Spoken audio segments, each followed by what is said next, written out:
नमस्कार दर्शकों, स्वदेश न्यूज के खास कार्यक्रम सबकी बात में आपका बहुत बहुत स्वागत है।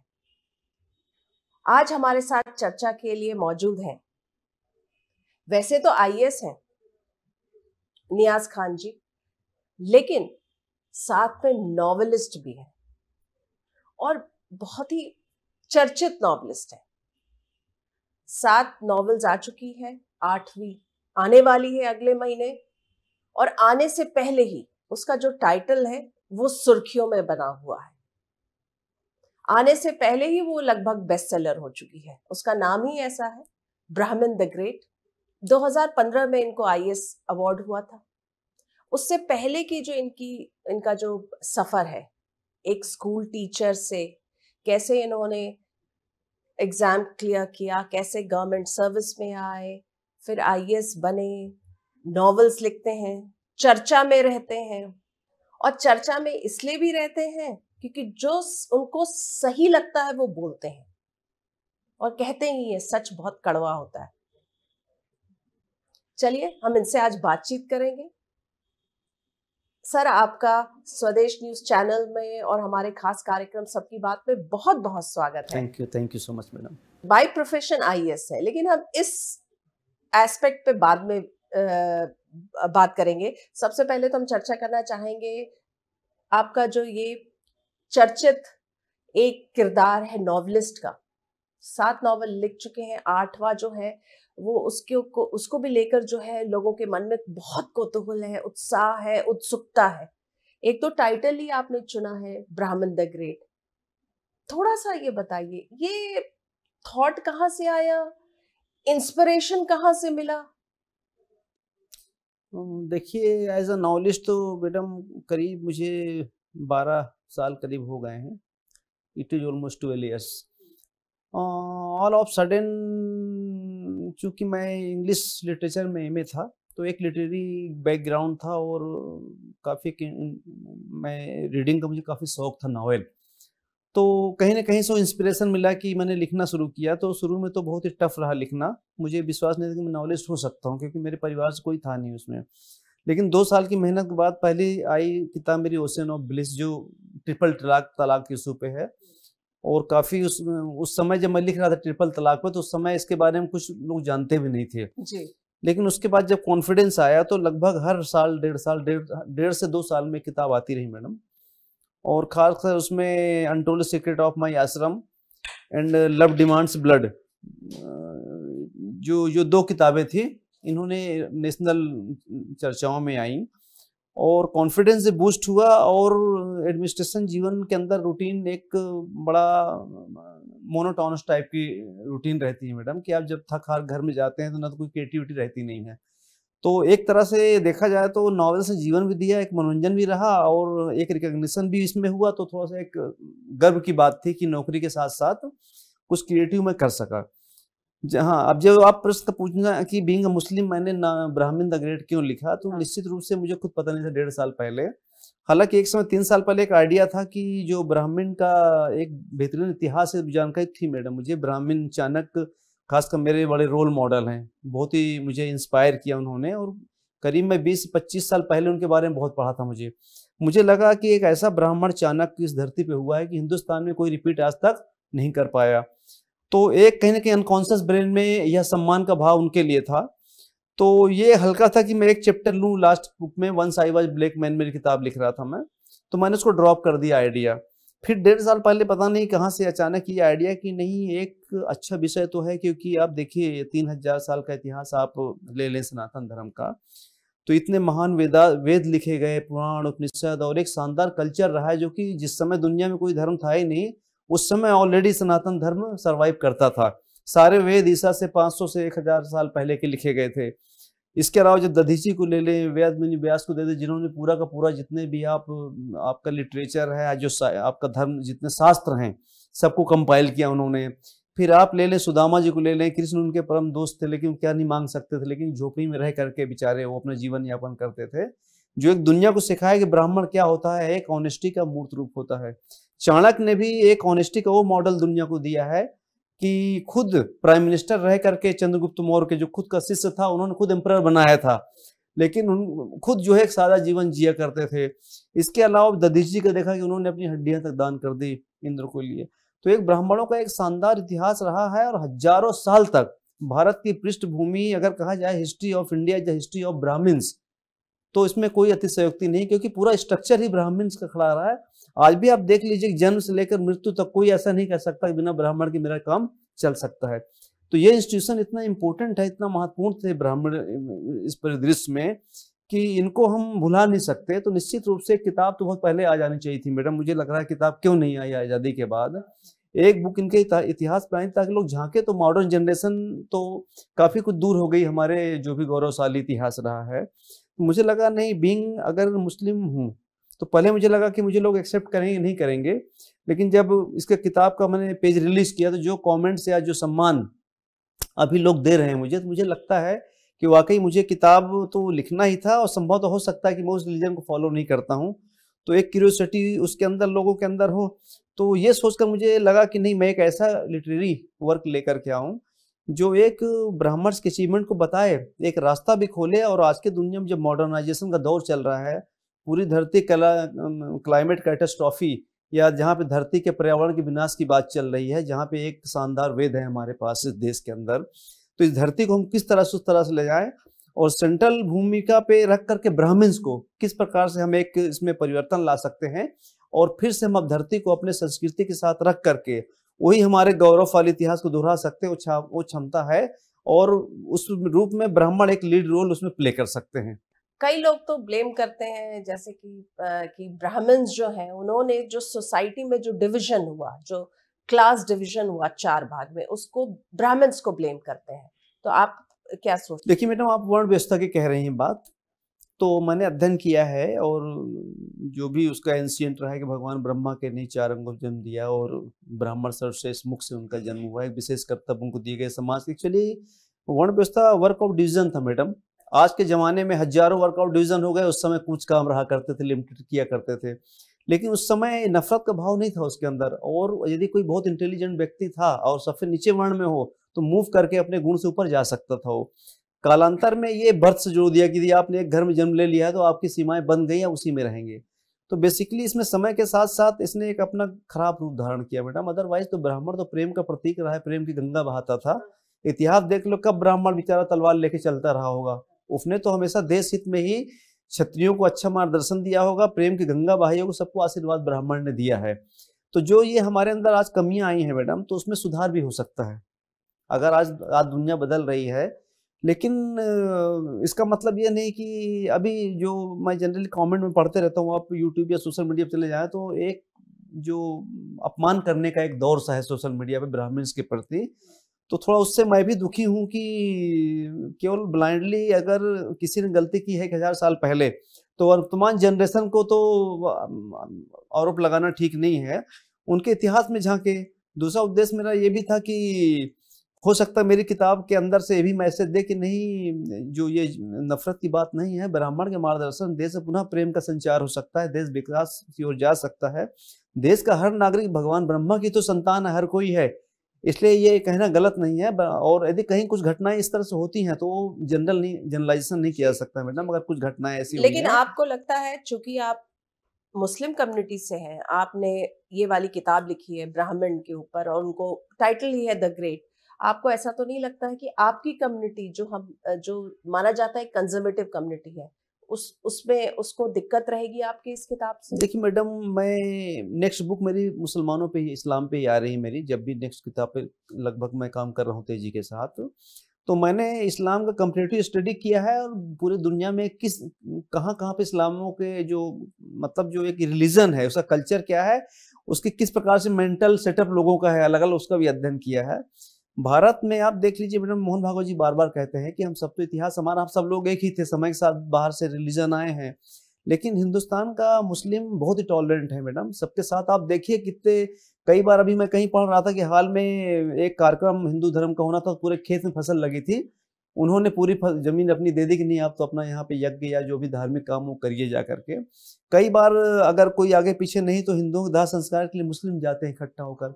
तो बहुत टॉलरेंट देश है मैडम, यहाँ पे हिंदू मुसलमानों को बहुत गहरा प्रेम है और दोनों एक दूसरे के धर्म का पूरा सम्मान करते हैं। मुझे नहीं लगता कि ईरान या सऊदी अरब में नहीं बैठे हैं सीरिया में मैडम हम लोग, यहाँ पे फतवा है कोई। भारतीय मुसलमान बहुत टॉलरेंट है, हिंदू भाइयों के तो साथ आपको है। ऐसी कोई दिक्कत नहीं आएगी? मुझे कोई दिक्कत नहीं मैडम, ऊपर से ये डेमोक्रेसी है, ये फतवा नहीं चलता देश, ये डेमोक्रेसी चलेगा, कॉन्स्टिट्यूशन चलेगा, हमारा लॉ बना हुआ है, राइट टू एक्सप्रेशन कॉन्स्टिट्यूशन का मेरे पास है, पूरे हर भारतवासी के पास है।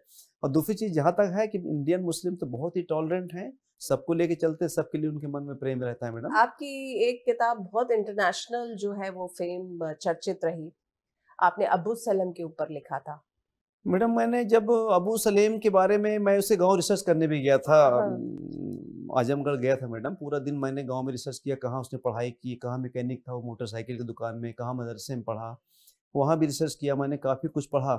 लेकिन एक ऐसा बच्चा जो 10 साल में छोड़कर भाग गया आजमगढ़ और 14-15 साल के अंदर वो मुंबई में गया और बहुत ही कम एज में अंडरवर्ल्ड में चला गया और देखते देखते एक अंडरवर्ल्ड का एक बहुत बड़ा नाम बना।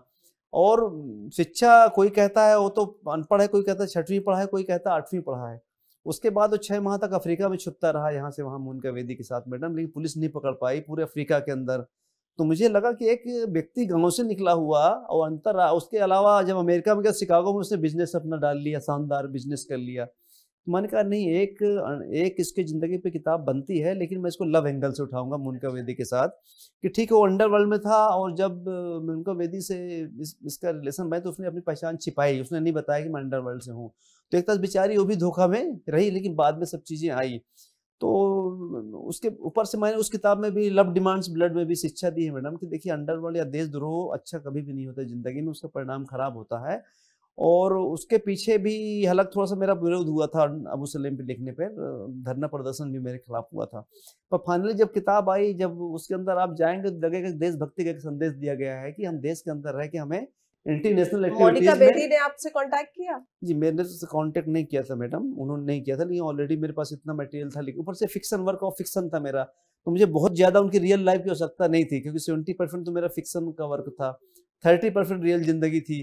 तो ऑलरेडी मेरे लिए किताब 350 पेज की किताब थी, जो मेरे लिए लिखना आसान था, और उसके अंदर भी एक देशभक्ति का मैसेज लव डिमांड्स ब्लड के अंदर भी उसमें है भी मैडम। देशभक्ति। और आश्रम जो है, जो इतनी हिट हुई है वेब सीरीज, वो भी आपने केस भी किया हुआ है कि वो आपकी किताब से वो कहानी जो है वो चुराई गई है और इतनी हिट हुई है। मैडम उसके अंदर हम लोगों ने अध्ययन किया था, काफ़ी अध्ययन किया है उसको, चूंकि अब वो कोर्ट में मामला चल रहा है 1 साल से, तो अब जुडिशरी पे डिसाइड करेगा कि किताब वो कॉपीराइट का वायोलेशन हुआ है कि नहीं हुआ, जुडिशरी करेगा। लेकिन हमें लगा जो कॉम्पिटिटिव स्टडी के बाद कि हमारे कंटेंट्स उसके अंदर दिखे हमको, तो हम लोगों ने लगाया हुआ है। हमारा दावा है कि ओरिजिनली हमारी स्टोरी थी, क्योंकि हम 2014 में लिखना शुरू किया था मैंने, और शायद 15 और 16 में ये किताब मार्केट में आ गई थी। वेब सीरीज अभी जस्ट 2 साल पहले ही अभी आई है, और निश्चित रूप से पब्लिक डोमेन में मेरी किताब अवेलेबल रही है। तो हमारा ग्राउंड था, तो इसलिए हम लोग कोर्ट में गए हैं मैडम। और मूवी वेब सीरीज के अंदर जो भी आप स्टोरी देखते हैं, लगभग सब चीज़ मेरे बुक के अंदर सब चीज़ मिलेगा आपको, जो जो चीज़ें हैं, you will get everything inside my book, everything, how baba cheats the people, how devotees are blindly following them, you will get everything there। आपका जो व्यक्तित्व है, जनरली हम लोग देखते हैं जो आईएएस होते हैं वो नपातुला बोलते हैं, कम बोलते हैं, और कंट्रोवर्शियल तो बिल्कुल नहीं बोलते, कोई भी ऐसी चीज नहीं, ऐसा स्टेटमेंट देते जिसमें भी थोड़ी बहुत भी कंट्रोवर्सी। लेकिन आपके जो स्टेटमेंट्स रहते हैं, जैसा मैंने कहा, आप सच बोलते हैं और सच तो कड़वा होता है। आप बिल्कुल भी जो है डिप्लोमेसी को दरकिनार रख के आपका जो व्यूज है आप बोलते हैं, और उसके कारण अक्सर जो है आप सुर्खियों में आ जाते हैं, कंट्रोवर्सीज में आ जाते हैं। आपको जो है राज्य सरकार ने नोटिस भी दिया था, आपने कश्मीर फाइल्स जो फिल्म बहुत ही हिट हुई थी, आपने कहा था कि उस पर भी आपने ऑब्जेक्शन लिया था। तो ऐसी चीजें रहती है, आपने पर्दा जो प्रथा है उसको भी आपने सपोर्ट किया था। तो इस तरह की चीजें। मैडम देखिए, मैं तो अपने आप को कौटिल्य का शिष्य मानता हूँ। अच्छा। अगर देखा जाए तो कौटिल्य मेरे बहुत बड़े आदर्श हैं। उनका साहस, उनकी बहादुरी, उनका क्रिएटिविटी, उनकी देश के प्रति प्रेम और उनकी निडरता, धनानंद से टक्कर लिया उन्होंने, कोई उनको भय नहीं था। तो कहीं ना कहीं जब जीवन में आप एक बड़ा आदर्श रखते हो, एक किसी बड़े व्यक्ति को आप अपना गुरु बनाते हो, निश्चित रूप से उससे आपको प्रेरणा भी, इंटरनल प्रेरणा मिलती है। मैं नौकरी करता हूँ सब है, लेकिन राइट टू एक्सप्रेशन भी है मैडम मेरे साथ। इसके अलावा बाकी ठीक है, ब्यूरोक्रेट्स है वो नॉलेज नहीं है, वो दे आर नॉट नॉलेज, तो वो क्यों बोलेंगे। मैं राइटर भी हूँ, मेरे पास थॉट है, सोशल के थीम है, बोलने के लिए बहुत कुछ है। जो बोलता हूँ मैडम मैं कॉन्स्टिट्यूशनल दायरे में बोलता हूँ, जिसकी आज़ादी मुझे है बोलने की, सिविल सेवा रूल में भी है। अगर मैं लिटरेचर को लेके, मोस्टली मैं लिटरेचर को लेके बोलता हूँ मैडम अपने बैकग्राउंड के अंदर, तो मुझे है अधिकार। और देश के खिलाफ नहीं बोलता, ना तो देश के खिलाफ कोई काम करता हूँ, देश के एंगल में ही, देश की सेवा के तहत ही सब कुछ बोलता हूँ मैं। तो इस तरह से जो आप सुर्खियों में बने रहते हैं, आपको ठीक लगता है? मतलब you are able to handle all that pressure? देखिए मैडम, सुर्खी में ऐसा नहीं कि डेलिबरेटली मैडम मैं कोई छपने के लिए मीडियम बनाऊँ। Actually that is my right to expression. जब मेरे अंदर कोई आइडिया आता है तो मैं उस आइडिया से स्ट्रगल करता हूँ, then I let out my anger through social media platform. तो कहीं ना कहीं अगर आप जागरूक नागरिक हैं और आप सेंसिटिव हैं और आपको अपने देश की चिंता है, तो निश्चित रूप से जब कोई चीज़ आपके स्टैंडर्ड से फिट नहीं बैठेगी मैडम, तो आप रिएक्ट करेंगे। अब रिएक्ट करने का सोशल मीडिया प्लेटफॉर्म है, या मैं बुक के माध्यम से अपने एंगर को मैं निकालूं या ट्वीट के माध्यम से निकालूं। तो जिसको लोग कंट्रोवर्सी कर देते हैं या सिस्टम से बोलते हैं अलग हैं या ये विवादों में रहना चाहते हैं, ऐसा कुछ नहीं मैडम। मैं एक जागरूक नागरिक हूँ, जहाँ भी मैं अन्याय देखता हूँ मैं रुकता नहीं, मैं बोलता हूँ मैडम। और हर बुक के अंदर मेरा यही है, अगर मुझे लगता है कोई सिस्टम गलत है तो मैं उसको अपना, जैसे बाबाओं के द्वारा जो गड़बड़ी की जा रही है, देख रहे हैं कई सालों के अंदर कि किस प्रकार से लोग चीट कर रहे हैं ड्यूट। मेरे अंदर एंगर था मैडम उसको लेकर, मैंने लिखा अनटोल्ड सीक्रेट्स ऑफ माय आश्रम, कि किस प्रकार से भोले भाले ड्यूटीज को आप चीट करते हो उनको हर तरफ से जा करके। तो मैंने वो एंगर निकाला। ट्रिपल तलाक में जो तलाक में महिलाएं पीड़ित थी बेचारी, तो उसके लेके मेरे मन में दर्द था मैडम, तो मैंने किताब लिखा, ट्रिपल तलाक लिखा जा करके। लव डिमांड्स डेस्टिनी ड्रग्स मैंने देखा किस प्रकार से आज पैसे का महत्व भौतिक युग में बढ़ गया है, कि पैसे बल पे आदमी कुछ भी कर सकता है, तो मैंने उसमें डेस्टिनी एंड ड्रग्स लिखा। तो आप जिसको आप लोग कहते हैं तो डेलिबरेटली कुछ भी नहीं मैडम कि बना बनाया, मैं जानबूझ कर करता हूँ कि मैं लगातार मीडिया में बना रहा हूँ, वो इंटेंशन कदापि नहीं है मैडम। वो कुल मिला के मेरे पर्सनैलिटी का आपका पार्ट ही है personality, that is a part of my personality and that only reflects my inner side of. चलिए, आपकी अगर हम कार्य प्रणाली पे बात करें तो वहां भी आपका है। आपने जो पचमढ़ी में अरुंधति राय का बंगला है उसको तोड़ा था। ऐसे बहुत सारे वाकये हैं where you have taken a stand, क्योंकि आपको बहुत ऑनेस्ट ऑफिसर भी माना जाता है। तो आपको जो गलत दिखता है आप उसमें स्टैंड लेते हैं।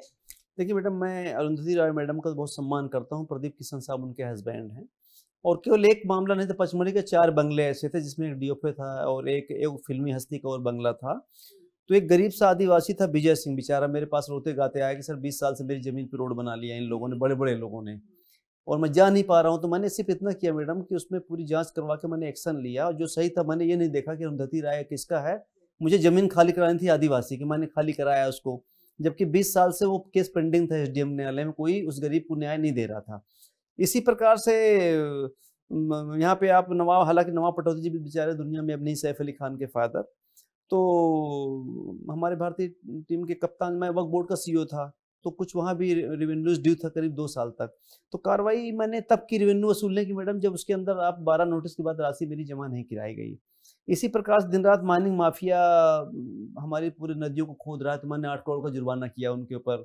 सरकारी जमीनों पर लोगों ने अतिक्रमण के, तो मैंने तोड़ा। तो जहाँ जहाँ मैंने स्ट्रिक्ट एक्शन लिया, गवर्नमेंट के पक्ष में लिया मैडम, जो कुर्सी में बैठता हूँ तो मैं ये देखता हूँ कि मैं बेस्ट परफॉर्मेंस अपने, जो भी मेरा एम्प्लॉयर है उसको मैं बेस्ट परफॉर्मेंस दूँ।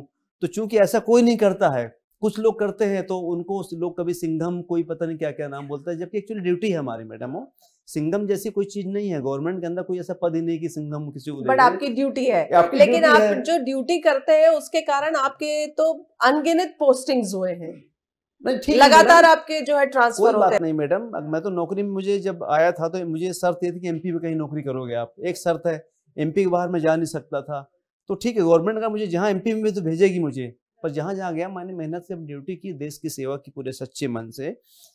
क्योंकि बाकी लोग नहीं करते, जो करता उसको श्रेय मिल जाता है, मुझे श्रेय। तो मलाल नहीं है कि इतने आपकी ट्रांसफर पोस्टिंग होती, आपकी पटरी नहीं बैठती, आप करते काम सही है। मैंने बहुत कुछ सीखा मैडम। जब मेरे, जैसे मैं 36 बुंदेलखंड गया तो बुंदेलखंड के कल्चर को सीखा मैंने। जब मैं ग्वालियर गया तो वहाँ के लोगों को सीखा, मैं तो नए नए कल्चरों को देखा, नए नए लोगों से मिला। पूरे मध्य प्रदेश पोस्टिंग के कारण मुझे काफ़ी जानकारी मिली। ठीक है, 6-6 माह क्या फ़र्क पड़ता है, कहीं भी रहो, बोरिया बिस्तर बांध के चले जाओ, कोई अंतर नहीं पड़ता। कोई दिक्कत नहीं है। कोई दिक्कत नहीं थी, बच्चे सब पढ़ लिख रहे थे भोपाल में, मुझे कोई दिक्कत नहीं थी। लेकिन जब जब दायित्व किया तो 100% परफॉर्मेंस उसमें मैंने दिया गवर्नमेंट को मैडम। और मैं तो मानता हूँ मेरी रोजी रोटी हो, मेरी ड्यूटी थी, जिसके लिए सैलरी मैं इसीलिए ले रहा हूँ, गवर्नमेंट का काम करूँ मैडम।